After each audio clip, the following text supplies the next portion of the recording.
much that helps your confidence to go to a place like Dover and qualify inside the top 5 and run right there all day long. And now this will add to that. He's racing for a spot in the top 5. He's going to have to get around one of the fastest cats around to do it. Parker Kligerman on the outside of Brad Sweet. Those two racing for the 9th spot. Kligerman had it. Sweet wants it. Boy, after the restart, as you mentioned, Parker Kligerman drove right up, hit well into the top 5, but he's faded just a little bit here now, dropping back to the 10th spot. If Brad Sweet's able to pull this pass off, not able to do it quite yet. Brad Sweet bobbled a bit there. Looks like the truck got a little bit loose coming out of turn number 4, and Kligerman was able to take advantage of it and get back to the inside, but now Sweet flexing the muscles on the outside once again, trying to get by that 29. There's Travis Quapple just knocking on the door of the top 10. That truck getting better and better each and every week. His best finish last time out at Charlotte of the year was 11th, and looking to better that. Great battles all over this racetrack. See there on the left-hand side of the screen, Joey Coulter trying to get the top 5 away from Kyle Busch, and Parker Kligerman trying to wrestle away a spot in the top 10 from Brad Sweet. And like you said, Bill, Travis Quapple just wanting to get him a top 10 this year. Who would have thought we'd have said that 7-8 races into the year that Travis Quapple hadn't got a top 10 finish? Don't let him up. Joey Coulter's spotter letting him know he's yours. So if he's not able to clear him, Kyle fights back on the outside. Has the momentum from the top side. Those two continue to battle for that 5th spot. Kyle Busch has it. Coulter trying to take it away. 6 laps of racing to go. Clint Bowyer, his best finish in Kansas, has been 2nd. He's done it both in the Cup Series and the Nationwide Series, but has never won in his home state. He definitely doesn't want to see a green-white checker. Anytime there's as many battles on this racetrack like you see here, guys side by side, that's certainly a possibility. Joey's in a very vulnerable spot there on the inside of the racetrack. You notice Kyle's sticking pretty close to him now. That's going to make Joey's truck a little bit looser. He's yours, right down here in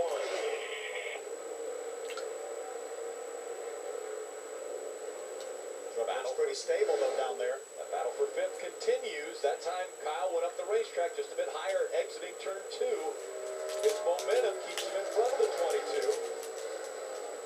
Coulter just not able to make the pass. A little bit of a bottle on the bottom of the racetrack now as Kyle Busch on the high side still has that lead over the 22 of Coulter. Every lap that ticks by, Joey gets a little bit more desperate, gets a little bit more aggressive down there, and you see that truck starting to bobble around more. That time by, Coulter got credit for being in the 5th spot as he crossed the start-finish line just ahead of that 18. And that's a big position too. There's a huge difference between finishing 6th and finishing 5th. There's a battle for the 10th spot. Travis Quapple trying to get him a top 10, just like this spot. Same exact thing. You want 10 a lot worse than you want 11. And especially if you think about Coulter, he's already done 6. It's time to get a top 5, baby. Clint Bowyer has a 2-second lead over Johnny Sauter. 3 laps of racing to go. Positions being battled all over the track. 5th still in question. 10th still in question. Parker Kligerman trying to take the 5th spot back, or the 10th spot back from Travis Quapple. It's also going to be a battle for 2nd here too, Rick. Todd Bodine is closed right up on the back of Johnny Sauter. So you're right. They're battling all over this track. There's Bodine. Remember, in the back of your mind now, it's been a long time since these guys were on pit road. When we think they're okay, we think Clint Bowyer is 1 lap to the good. But sometimes you can maybe not get it quite as full as you think you got it. Todd Bodine trying to keep the momentum up. Looking to take 2nd away from the 13 of Johnny Sauter. I like Boyer's position, though. He's run that truck right on the bottom of the racetrack. That's the shortest way around. He got him a lead, so you know he can roll out of the gas a little bit. So if I'm Bowyer, I'm pretty happy. If everybody else, I'm nervous. Clint Bowyer crosses the stripe. White flag goes in the air. One more time around Kansas Speedway, looking for his first win at this racetrack. Moving in on Johnny Sauter in that battle for 2nd. You saw earlier they didn't exactly agree about how one passed the other, so these two could get up beside him. Be interesting to see what Johnny does, and he's going to get there, Phil. He's there, and now he's going to switch to the bottom. Bodine to the bottom of the racetrack, trying to take 2nd away from Johnny Sauter. Sauter comes down the racetrack, holds the advantage in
just had a feeling this week with everything that we've gone through the past couple times running second, sitting on the outside pole, it was just going to happen right here for him in his hometown, and I can't be any more happier for him and Kevin Delana. First truck win for you. How's it feel? No, it feels great. I'm happy for my team. They deserve this. They work